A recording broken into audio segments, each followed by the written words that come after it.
Jóvenes, buenas tardes. Hoy damos inicio a la sesión de clase número 13 correspondiente al tema anomalías eléctricas en el torno. El objetivo de la presente clase es poder determinar qué tipo de anomalías tenemos en un torno para poder realizar el respectivo mantenimiento correctivo. Cuando me refiero a anomalías, no me refiero a las anomalías mecánicas, sino en este tema que vamos a tratar hoy día son anomalías de tipo eléctrico.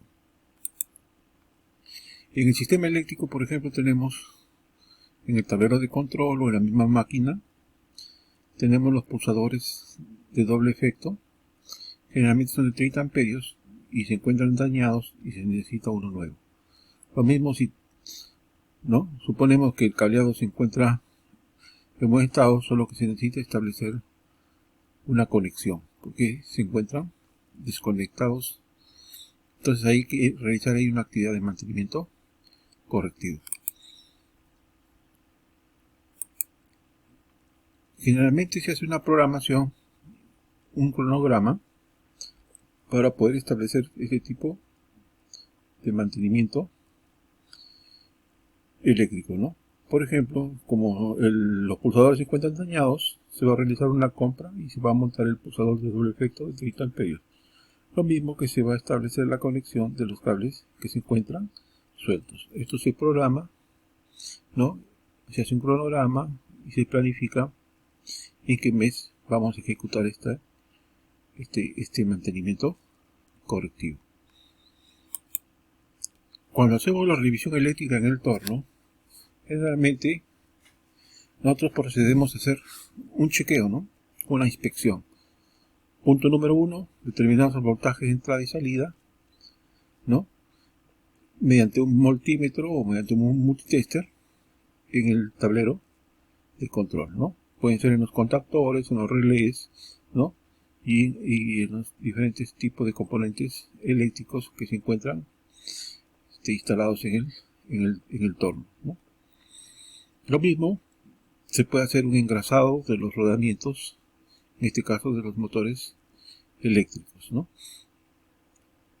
Si el motor eléctrico también detectamos una anomalía, por ejemplo, que está haciendo falso contacto, ¿no? Hay problemas en el arranque, un zumbido en el motor eléctrico, entonces podemos ver si necesita un cambio de carbones, se revisa y se realiza el cambio de carbones en el motor eléctrico y sus terminales de ser necesario.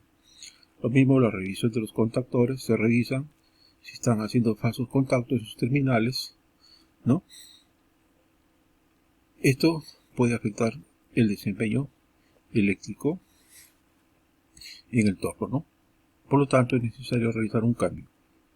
Lo mismo si hay cables en mal estado, ¿no? Se puede aislar esos cables conductores de corriente si es que están averiados y se lleva un aislamiento de estos cables para luego proceder a hacer el mantenimiento correctivo correspondiente. Lo mismo se hace una limpieza del motor, se realiza una limpieza, un sopleteado para eliminar la tierra, ¿no? Y se realiza un lubricado del eje con aceite en el motor eléctrico, ¿no? Lo mismo se revisa el ajuste de las correas para que no haya demasiado juego, ¿no? Y muchas veces ocasiona un zumbido que es el patinado, ¿no? Una fricción en la polea de la respectiva faja o correa, ¿no? Y eso ocasiona de que no se esté transmitiendo los verdaderos RPM que necesita la máquina para los diferentes tipos de movimiento de los carros, tanto transversal como longitudinal en el torno, ¿no? Lo mismo se hace una revisión de los trenes de engranajes, ¿no? Para ver si necesita su lubricación, ¿no? Y lo cual es de suma importancia para el deslizamiento de los carros principales en el torno. Lo mismo se lubrica y se revisa los carros transversales y longitudinales en el torno. Muchas veces para hacer este tipo de inspecciones se recurre a unos formatos para realizar el diagnóstico situacional de las instalaciones. En este caso tenemos el tablero eléctrico y vamos a hacer un diagnóstico de cómo se encuentra el interruptor, los contactores y los relés, ¿no? Si se encuentran en mal estado, se hace una descripción de la avería y se pone en qué tipo de estado está. Por ejemplo, B es un componente que está en buen estado, R, componente en estado regular, M, componente en mal estado, N, componente obsoleto y no existe en el equipo, o sea que se ha canibalizado, ¿no? Lo mismo se hace en diferentes formatos para la corrección de fallas y averías tanto mecánicas como eléctricas en un torno, ¿no? Acá tenemos la orden de trabajo, el reporte, si vemos que es un mantenimiento preventivo, cuando se da de alta, si es un mantenimiento correctivo, qué tipo de prioridad tiene, si es media, baja o alta, ¿no? Y la fecha de término. Lo mismo, si ha habido problemas tanto en la parte mecánica como en la parte eléctrica o electrónica, ¿no? Ahora los tornos, por ejemplo, CNC vienen ya con una parte electrónica, ¿no? Donde se determina el número de horas muertas que tiene la máquina, o sea, paradas de máquina, para realizar este respectivo mantenimiento correctivo, ¿no? Por eso es importante siempre detectar las anomalías antes que se suceda un desperfecto, y esto ocasiona la parada de la máquina o del torno. En un tablero eléctrico generalmente hemos visto que una parte principal son los contactores, ¿no? Generalmente los contactores actualmente son térmicos, ¿no? Es un dispositivo mecánico de conexión y desconexión eléctrica accionado por cualquier forma de energía excepto la manual, ¿no?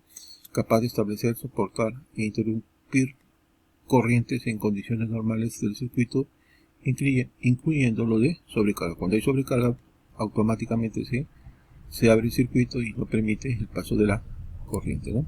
Acá tenemos los contactores. Entonces, el funcionamiento del contactor consiste en que estos contactores tienen una bobina que se energiza, ¿no?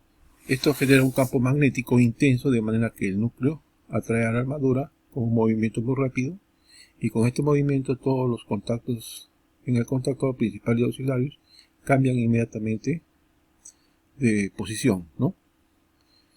Las dos condiciones más importantes de un contactor son el poder de cierre, ¿no? Valor de la corriente independientemente de la tensión que un contactor puede establecer en forma satisfactoria y sin peligro de que sus contactos se fundan por acción del incremento de altas temperaturas cuando se producen los cortocircuitos, ¿no? El poder de cortar la corriente en un contactor sin riesgo de daño de los contactos y de los aislantes de la cámara apagachispas, ¿no? La corriente es más débil cuanto más grande es la tensión o el voltaje, ¿no?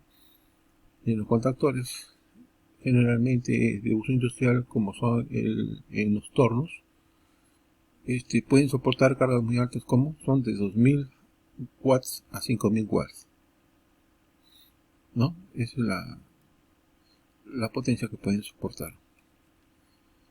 Y es muy común, como hemos dicho, en los tornos o en las máquinas herramientas, generalmente que se utilizan para mecanizado en máquinas, herramientas en los talleres de mecánica industrial. Otra parte importante que hay que considerar es el mantenimiento también de los motores eléctricos, ¿no?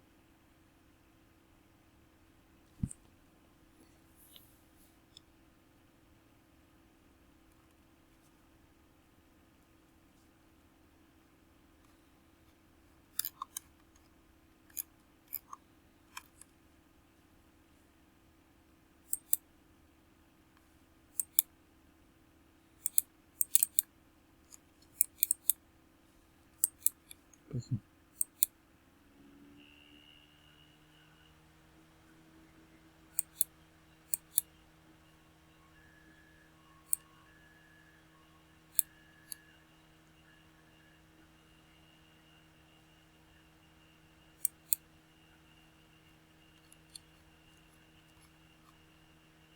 Como hemos visto, el mantenimiento de un motor eléctrico siempre es conveniente determinar qué tipo de anomalías se pueden presentar. Como hemos señalado anteriormente, generalmente las anomalías son los carbones, ¿no?, que se encuentran en mal estado. Entonces esto perjudica que se desarrolle la potencia que verdaderamente deben transmitir, generalmente en el cabezal fijo, a través de las correas y el tren de engranaje, ¿no?, que es la cadena cinemática que produce la potencia y que controla el desplazamiento tanto lateral como longitudinal de los carros en las máquinas, herramientas, ¿no?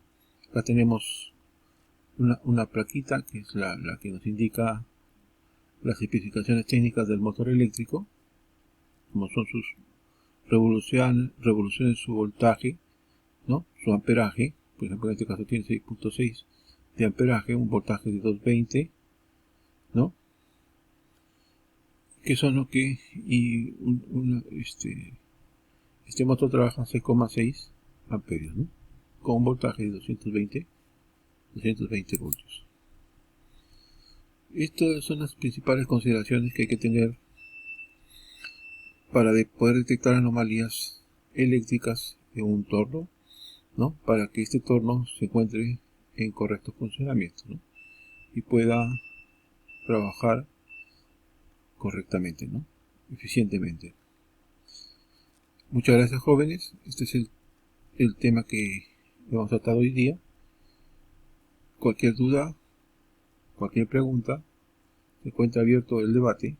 Se lo pueden realizar a través del WhatsApp, sus inquietudes y sus preguntas, para poder absolver sus interrogantes, ¿no?